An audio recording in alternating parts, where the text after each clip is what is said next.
શબ્દો આ બહેનો છે તમને બોલવાની ભાન નથી પડતી હું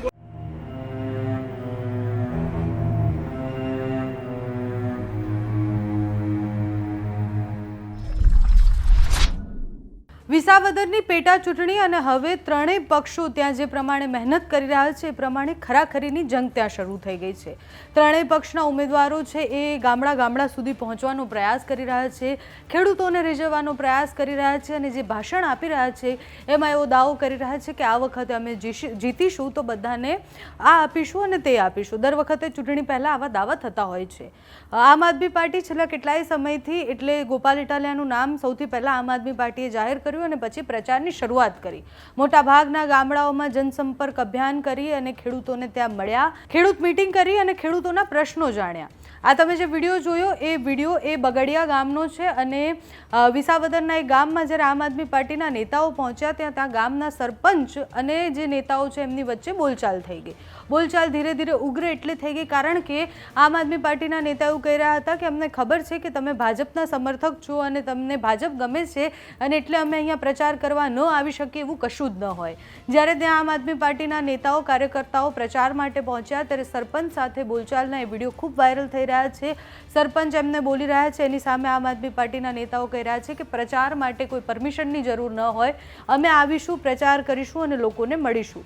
એ બોલચાલના વિડીયો તમે જુઓ, સાથે જ એ સરપંચ ત્યાંના જે કહેવાય છે એ શું કહી રહ્યા છે એ પણ સાંભળો। મને ખબર છે તમે ભાજપના સરપંચ છો એટલે તમે અમે અમારે મગજમારી કરવા નથી આવ્યા, અમે અમારો પ્રચાર કરવા આવ્યા છે। પ્રચાર કરવાનો કાકા એ તમારો વિષય નથી, હું અમારો વિષય તમારો વિષય નથી કાકા, અમે સુરતમાં કે દિલ્હીથી પ્રચાર કરવા માટે કોઈ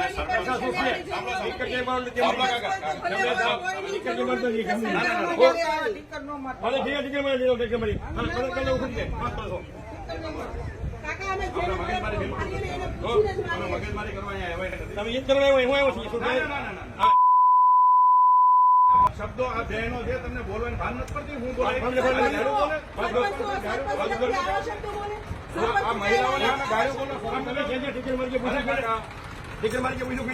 અમે પૂછ્યું છે અમારો વિષય નથી, અમે ફરિયાદ કરજો।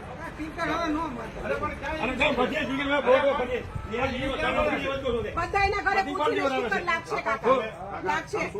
એકાએક તમારો અધિકાર નથી અમને પ્રચાર કરવા માટે રોકવાનો। મારું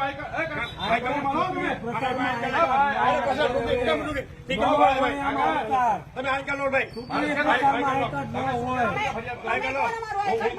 હું કાકા એવો તમે સરપંચ એવી બધી મગજમારી ખોટી અરે એ વિષય જ નથી પણ કઈ હપ્તા તો ગાળું બોલવાની તમે ઠીકરભાઈ પૂછો ઠીકર પૂછવું છે સરપંચ તો તમારામાં સભ્યતા છે।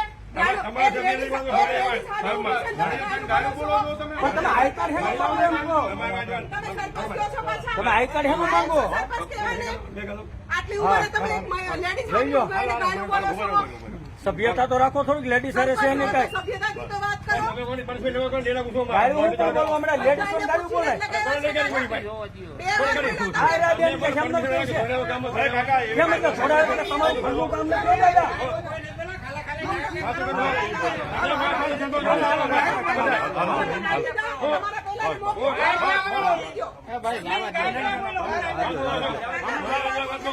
વિસાવદરની ચૂંટણીમાં ત્રણેય પક્ષ અને ત્રણેય ઉમેદવારો જે છે ઉમેદવારો એકબીજા પર આક્ષેપ પ્રતિ આક્ષેપો પણ કરી રહ્યા છે।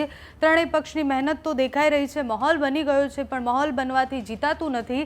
આમ આદમી પાર્ટી ખૂબ સારી રીતના જાણે છે। વિધાનસભામાં આમ આદમી પાર્ટીએ માહોલ ખૂબ સરસ બનાવ્યો હતો, અત્યારે પણ ગોપાલ ઇટાલિયાએ ત્યાં મેદાન જે છે એ તો મજબૂત કરી દીધું છે, પણ એ ચૂંટણી સુધી એ વોટર્સ સુધી પહોંચે છે કે કેમ, કારણ કે માહોલ માહોલ બનાવી અને પોતાના લોકો સુધી પહોંચવું એ આસાન થઈ જતું હોય છે, પણ એ લોકોને વોટિંગ સુધી પહોંચાડવું એ આમ આદમી પાર્ટી માટે મુશ્કેલ હોય છે.